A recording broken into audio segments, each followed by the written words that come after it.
Hello friends, champion commerce channel में आपका स्वागत है। अगर आपने इस चैनल को सब्सक्राइब नहीं किए हैं तो इस चैनल को सब्सक्राइब करें और बेल आइकन को दबाना नहीं भूलें ताकि आपके पास इस चैनल का नोटिफिकेशन आपको मिलता रहे। हेलो फ्रेंड्स, आज बेसिक क्लास तीसरा है 11th के लिए इम्पोर्टेंट है। देखिए क्या है, पुष्ट पालन किसे कहते हैं। पुष्ट पालन किसे कहते हैं? तो पुष्ट पालन हिसाब की पुस्तकों में मुद्रा अथवा माल का हस्तांतरण से संबंधित सभी व्यापारिक सौदों के अभिलेखन की कला व विज्ञान है। कला व विज्ञान है। तो यहाँ पे पुस्तपालन हिसाब की पुस्तकों में, पुस्तपालन जो है वो क्या है? हिसाब की पुस्तकों में मुद्रा। पुस्तपालन क्या है? ये कोई भी ऐसे वस्तु हम खरीदेंगे जिससे मौद्रिक मूल्य हो। मौद्रिक कहने का मतलब यहाँ पे हो जाता है कि आप जो भी वस्तु लिए तो उसका कोई ना कोई मूल्य होगा, तो उस मूल्य को हम कहते हैं मौद्रिक मूल्य कहते हैं। तो मुद्रा अथवा माल का हस्तांतरण यानी माल का हम भेजते हैं, भेजना संबंधित सभी व्यापारिक सौदों, सौदा मतलब क्या? जो माल आया और गया उन सभी को के अभिलेखन व कला और विज्ञान, यानी वो अपने सूझबूझ और समझ से हम क्या कहते हैं, जो लेखा करते हैं उसको हम क्या कहते हैं? पुष्ट पालन के अंतर्गत रखते हैं। उसे हम क्या कहते हैं? पुष्ट पालन करते हैं। पुष्ट पालन की विशेषताएं जिसमें मौद्रिक रूप में लेखा यानी मुद्रा के रूप में हो। जैसे हमने आपको मदद किया तो ये मुद्रा नहीं है, लेकिन मैंने आपको इतना रुपया में किसी वस्तु को बेचा, वो वहां पे रुपया आता है। वहां पे क्या हो गया? रुपया आ गया, पैसा आ गया, और पैसा मतलब मुद्रा। तो वो मौद्रिक मूल्य जो होगा वो मौद्रिक के रूप में लेखा करना। ठीक है, ये नहीं कि मैंने आपको मदद किया, ठीक है, हाँ आपने मेरे यहाँ काम किया और उसके बदले में यह मूल्य हुआ, यह पारिश्रमिक हुआ, इतना आपको 300, 400, 500, आपने एक दिन काम किया दिहाड़ी, आपको 100 रुपया हुआ, 500 रुपया हुआ, वो हमने आपको दिया। लेकिन आपने मुझे मदद किया, वो आपके लिए मौद्रिक मूल्य के रूप में नहीं हुआ। व्यापारिक सौदों का लेखा, जिस वस्तु का आप व्यापार कर रहे हैं, जिस वस्तु का आप व्यापार कर रहे हैं उसका लेखा करना यानी कि लिखना।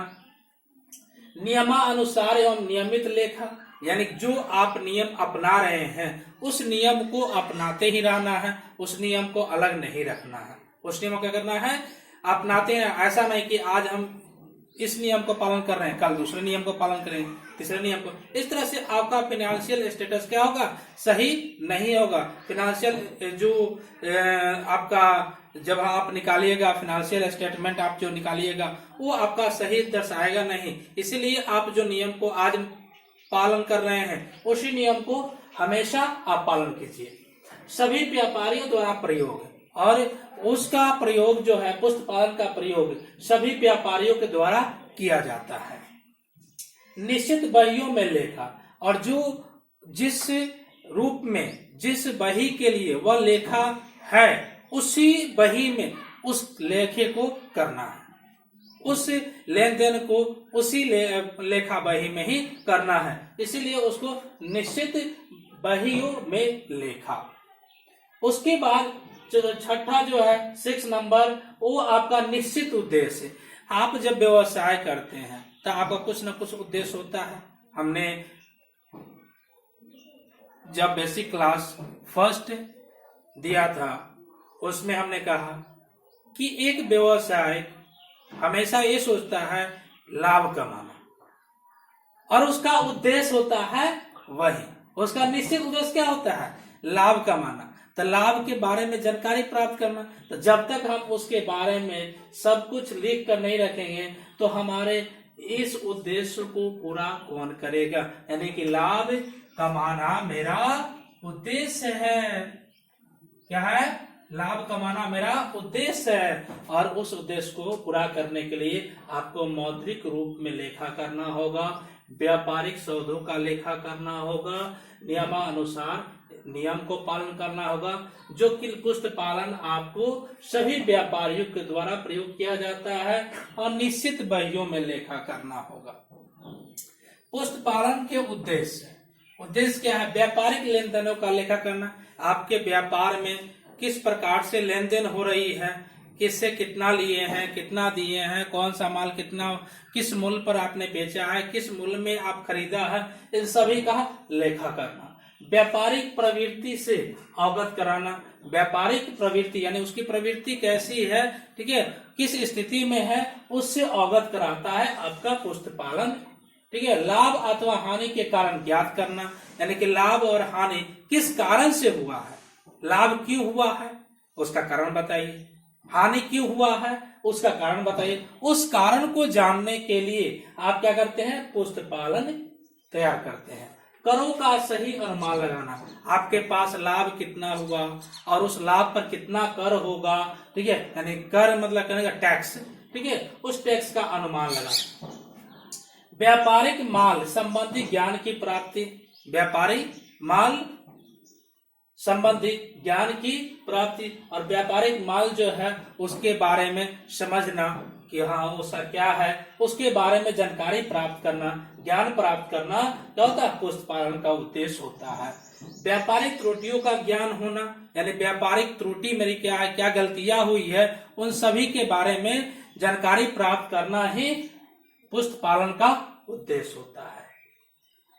उसके बाद आइए लेखांकन। क्या है? लेखांकन। लेखांकन का आशय वित्तीय स्वभाव के सौदों, यानी वित्तीय स्वभाव लेखांकन का आशय वित्तीय स्वभाव के सौदों, यानी कि जिससे का आप व्यवसाय कर रहे हो उसका लेन देनों को क्रमबद्ध, क्रम मतलब क्या?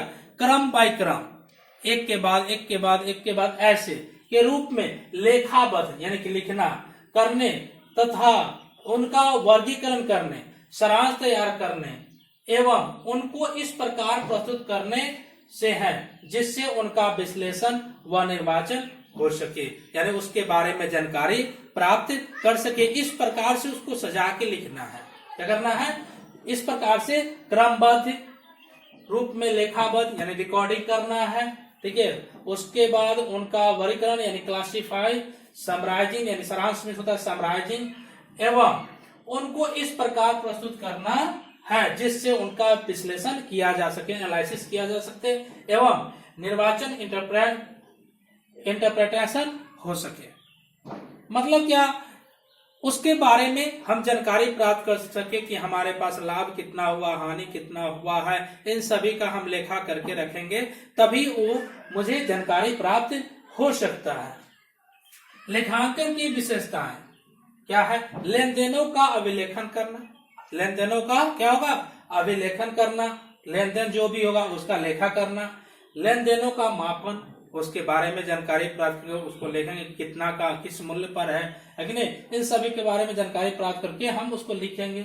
लेन देनों का वर्गीकरण, और कौन सा लेन देन किस रूप में है, परचेज का हम अलग करेंगे, सेल्स का अलग करेंगे, है कि नहीं, उसका डोनेशन का अलग करेंगे, और सभी का अलग अलग ट्रांजेक्शन है, अलग अलग ट्रांजेक्शन है, तो अलग अलग खातों में अलग अलग तरीकों से अलग अलग रूपों में हम उसको लिखेंगे। वर्गीकरण करना, लेन देनों का संक्षिप्तीकरण और उसका सारांश हम लिखेंगे, ठीक है। लेन देनों का विश्लेषण और निर्वाचन करना, और वित्तीय सूचनाओं का संप्रेषण, हमारे पास लाभ हुआ है या हानि हुआ है इसके बारे में जानकारी प्राप्त करना, मुझे लॉस हुआ है, प्रॉफिट हुआ है, उसके बारे में जानकारी प्राप्त करना, मेरे पास संपत्ति कितनी है, दायित्व कितनी है, इन सभी के बारे में जानकारी प्राप्त करना ही हमारा वित्तीय उद्देश्य होता है। उन उद्देश्य को पूरा करने के लिए मुझे इन सभी को करना अनिवार्य है, चाहे वो क्लासिफाई करें, क्रमबद्ध यानी कि क्रमबद्ध क्या, एक के बाद एक लिखना, ठीक है, उसके बाद उनका वर्गीकरण करना, यानी क्या, यानी उसको अलग अलग रूपों में लिखना, जिसको जिस रूप में जो है उस रूप में, जैसे परचेज का परचेज में लिखेंगे, सेल्स का सेल्स में लिखेंगे, है कि नहीं।